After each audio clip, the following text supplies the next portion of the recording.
قَلِيلًا مَا تَشْكُرُونَ. How little you're grateful. وَلَقَدْ خَلَقْنَاكُمْ ثُمَّ صَوَّرْنَاكُمْ ثُمَّ قُلْنَا لِلْمَلَائِكَةِ اسْجُدُوا لِآدَمَ فَسَجَدُوا إِلَّا إِبْلِيسَ. Very straightforward ayat. I'll go through a brief transition before we get to the heavy subject. We created you. We're the ones that created you. We're the ones who molded you. So I know what you like because I made you. And I know how I fashioned you. And I know the things I put inside of you. I know every one of your body parts. And I know every one of your cravings and every one of your temptations. And then after creating your body, your physical body, then I put something, something fascinating in you, which Allah doesn't mention here, but says, ثُمَّ قُلْنَا لِلْمَلَائِكَةِ اسْجُدُوا لِآدَمَ. We said to the angels, make sajda to Adam. All of them did with the exception of Iblis. لَمْ يَكُمْ مِنَ السَّاجِدِينَ. He wasn't going to be from those who made sajda. He wasn't going to do it. لَمْ يَكُنْ مِنَ السَّاجِدِينَ. As opposed to saying, مَا سَجَدَ أَوْ لَمْ يَسْجُدْ. لَمْ يَكُنْ مِنَ السَّاجِدِينَ. He was never going to do it. Allah knew all along he wasn't going to do it. قَالَ مَا مَنَعَكَ أَلَّا تَسْجُدَ إِذْ أَمَرْتُكَ. Allah said, what of anything, what possibly prevented you to make sajda when I told you, when I commanded you? قَالَ أَنَا خَيْرٌ مِّنْهُ. You know the story. And it's not the focus of the day today, but it's important to build this conversation. He says, I'm better than him. قَالَ أَنَا خَيْرٌ مِّنْهُ خَلَقْتَنِي مِنْ نَارٍ وَخَلَقْتَهُ مِنْ طِينٍ. You made me from fire. You made him from clay. You know, a kafir does not believe that Allah made him. A kafir does not believe that Allah is Khaliq. These are the words of Iblis.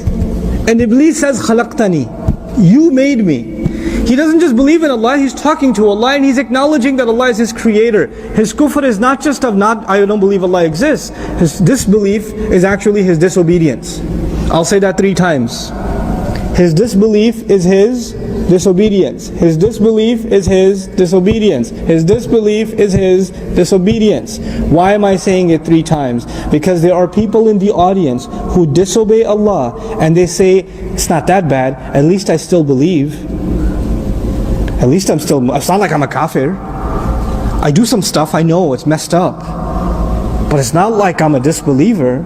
His disbelief was his disobedience. Shaitan will not, he doesn't need to get you to disbelieve. You can still call Allah your creator. All shaitan has to do is get you to what? Disobey. All he needs you to do is get you to disobey. You have to understand that. And if you keep telling yourself at the end of it, at least I still believe in Allah, that should be good enough for me, then shaitan believed in Allah too. He did exactly that. That's why I'm repeating that 3 times. You got that point? That's really important for this conversation. خَلَقْتَنِي مِنْ نَارٍ وَخَلَقْتَهُ مِنْ طِينٍ قَالَ فَاهْبِطْ مِنْهَا فَمَا يَكُونُ لَكَ أَن تَتَكَبَّرَ فِيهَا. And Allah said, get down from here. It is not appropriate for you to show your arrogance here, to consider yourself big here, to make yourself big before Allah. What is the thing we say every time we go into salah? Allahu Akbar. Allahu Akbar. Allah is greater. Allah is greater. Allah is greater. Which means I am not. I am not. I am not. And Allah says when you disobey, that means you're greater. You think you're greater. That's disobedience. So Allah says to him, it's not appropriate for you to be arrogant in this place. فَخْرُجْ إِنَّكَ مِنَ الصَّاغِرِينَ. Then get out of here. Leave. You're cast out.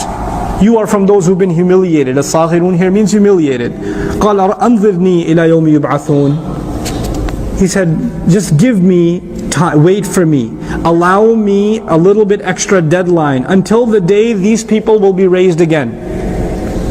Until the day where human beings are going to be raised again. He asks Allah, give me time until judgment day. Allah says, قَالَ إِنَّكَ مِنَ الْمُنظَرِينَ. Allah says, you will be given time until, you are among those who have been given time. I am allowing you to stay that long. Ulama disagree whether Iblis died or not, or these are the progeny of Iblis, or whether this is Iblis himself. But the isharat in the Quran are he stayed. That he stayed. And he was, like even there are hadith in which he had, like the Prophet ﷺ faced him. You know, so he did stay and he's around. That Iblis, that same Iblis is still around. And he's got his armies.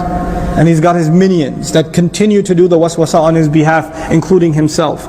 So Allah says, I'll give you time until, إِنَّكَ مِنَ الْمُنظَرِينَ. Basically, he got in trouble with Allah because of us. In his mind, who does he blame? Us. You know, your 2 sisters. in the house, not sisters in Islam, siblings. You're two sisters in the house, and you're both in the room, and one of them is on the phone, and the other one says, "Get off the phone! How are we talking on the phone?" And then the other one puts it down and says, "You can't tell me what to do." And they start fighting each other. And then one of them gets in trouble. I'm not going to tell you which one. One of them gets in trouble. Now she got in trouble with the parents, but who does she look at with these eyes that could shoot lasers?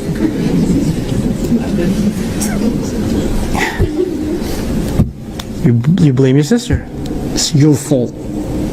I hate you. My parents hate me because of you. There's nothing that's wrong with me. I don't have a temper issue.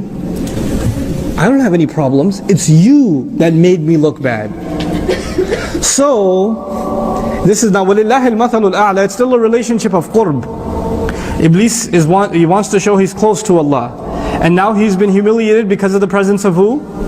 He develops this hatred for human beings. And he says, Ya Allah, let me prove to you you made the wrong choice. Let me prove to you should not have honored them, you should have honored me. Let me prove to you that you should not have gotten me in trouble, they should be the ones in trouble. Give me time until Judgment Day. فَبِمَا أَغْوَيْتَنِي. Because you made me slip. Because you made me do wrong. You trapped me into it. Secondarily, he blames Allah too. لَأَقْعُدَنَّ لَهُمْ صِرَاطَكَ الْمُسْتَقِيمِ. I will sit waiting for them. قَعَدَ lahu in Arabic means to sit somewhere and wait to ambush somebody. Qa'ada means to sit somewhere, and with a lam means to wait, and you're waiting to ambush somebody. Like imagine on outside the door, one of you guys is behind the door of the masjid with a baseball bat, waiting for your friend to come out. Not with a baseball bat, maybe flowers or something, I don't know. But the idea is you hide and you wait for somebody to show up and then you attack them. And somebody who's waiting in ambush is exposing himself or not? He's not exposing himself. And does he attack all the time or at the right moment? He waits for the right moment and then he attacks, right? So that's captured inside لَأَقْعُدَنَّ لَهُمْ صِرَاطَكَ الْمُسْتَقِيمِ. I will be on the straight path, but I won't come out all the time. I'll find the right moment. And then I'll slip something in and slip out before they can realize I was there and that I said something to them. ثُمَّ لَآتِيَنَّهُمْ مِنْ بَيْنِ أَيْدِيهِمْ. Then I will come at them from right in front of them. What is right in front of us? The straight path leads to Jannah. I will come at them and say, don't go here, don't go to Jannah. Jannah is too far, man. I gave you something right now. Why you gotta work for Jannah? I'll give them short-term benefits. I'm giving you one of the many interpretations of each. He'll come at them from in front of them. وَمِنْ خَلْفِهِمْ. I'll come from behind them. I'll come from behind them, pulling them. You know, somebody who's attacking you from behind wants you to stop. You're making progress and they want you to stop. And they want you to head back. This expression is used in the Quran. انقلبتم على أعقابكم. You're going to turn back on your heels. You're going to reverse. You were making progress towards Allah, you start reversing. I will see that they're making progress and I'll start yanking them back. I'll attack them from behind. وعن شمائلهم وعن أيمانهم وعن شمائلهم. I'll come at them from their right and from their left. This has been interpreted in many ways. But their right means they'll be among good company, I'll still come to them. They'll be in bad company, I'll still come to them. Because on your yameen, you're doing good. I'll come. The right side is associated with good deeds. The left side is associated with bad deeds. So from their right, even when they're doing good deeds, I'll still slip myself in. Even when you're reading Quran, he'll slip himself in. That's why Allah says, فَإِذَا قَرَأْتَ الْقُرْآنَ فَاسْتَعِذْ بِاللَّهِ مِنَ الشَّيْطَانِ الرَّجِيمِ. When you're reading Quran, seek refuge of Allah from shaitan. Why? You're doing a good deed. What shaitan got to do with a good deed? No, I'll come at them when they're doing good deeds. I'll attack them when they're doing bad deeds. I won't stop. I'll find the opportunity. وَلَا تَجِدُ أَكْثَرَهُمْ شَاكِرِينَ. And then you'll see, you'll find most of them aren't grateful. You're not going to find most of them grateful at all. In other words, when they disobey you, when they obey me, that means they are not grateful to you. Where did this passage begin? Allah said, we put you on the earth and we gave you lots of means to live well. Right? Remember that? How is the continuation of speech going here? Allah is teaching us, look, Allah asked us a few things that we shouldn't do. There are a few things we're not supposed to do. Most of what is on this earth is halal for us. How many meats are haram for us? You can count them. Compare that to what are the things that are halal for us? Uncountable. How many drinks are haram for us? Basically different variations of the same product, right? And how many kinds of drinks are halal for us? You can't count them. That's an uncountable amount. So the comparison between what Allah opened us for us to enjoy and the things Allah said, stay away from these things. There's no comparison. And you still go after the few things He told you not to do, then you are ungrateful. And Iblis says, look, the entire world you've opened for them and you've made halal for them, but the few things you've made haram, I'm going to make them do those. And you'll see they're not grateful. They don't appreciate all the things you did give them. They'll only want to go for the things that are forbidden on them. وَلَا تَجِدُ أَكْثَرَهُمْ شَاكِرِينَ قَالَ اخْرُجْ مِنْهَا مَذْءُومًا مَدْحُورًا. Get out of here. You're guilty, you're humiliated, and you're being cast away, pushed out, kicked out. لَمَنْ تَبِعَكَ مِنْهُمْ. Whoever follows you among them. Whoever follows you among them. Allah doesn't say whoever disbelieves in me. That's not a condition. The only condition Allah put here is whoever listens to you, whoever pays attention to you, shaitan among them. Is it possible a Muslim will listen to shaitan? We're a bigger target. Whoever follows you among them, لَأَمْلَأَنَّ جَهَنَّمَ مِنْكُمْ أَجْمَعِينَ. Not minhum ajma'in. I will fill hellfire, I swear to it, with all of you all together. He doesn't say all of them, He says all of you. This is actually لِلتَّوْعِيَةِ, to scare you, لِلتَّهْدِيد, to challenge you. The one reading Quran is like, wait, where did you come from? I thought Allah was going to say, I will fill hell with them. He says, I will fill hell with you. You're reading the book and all of a sudden it's pointing at you. It's pointing at you and me. What, me? Yeah, better not follow shaitan. Because the only way it's pointing at you is if you follow shaitan. So you get really terrified. Ya Allah, it's a means of terrifying. To go switch immediately to the second person.